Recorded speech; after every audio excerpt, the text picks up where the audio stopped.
ചിന്നക്കനാലിൻ്റെ രാജാവായ ചക്കക്കൊമ്പൻ പുൽമേട്ടിലൂടെ പതിയെ ഇറങ്ങി ആനയിറങ്കൽ ഡാമിലേക്ക് നീരാടാൻ പോകുന്നതാണ് ഈ കാണുന്നത്.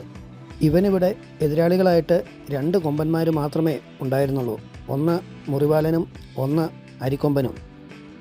അരിക്കൊമ്പനെ കഴിഞ്ഞ വർഷം വനംവകുപ്പ് മയക്കുവെടി വെച്ച് പിടികൂടി നാട് കടത്തിയപ്പോൾ മുറിവാലനെ കഴിഞ്ഞ ദിവസം ഇവൻ ആക്രമിച്ച് കൊലപ്പെടുത്തി.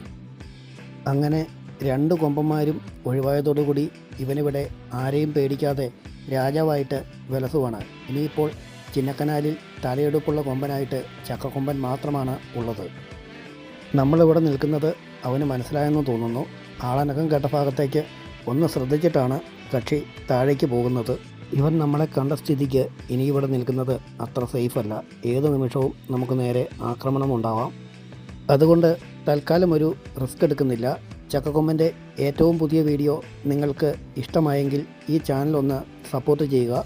വീണ്ടും ഒരു നല്ല വീഡിയോയുമായി ഉടൻ കാണാമെന്ന പ്രതീക്ഷയോടെ നിർത്തുന്നു.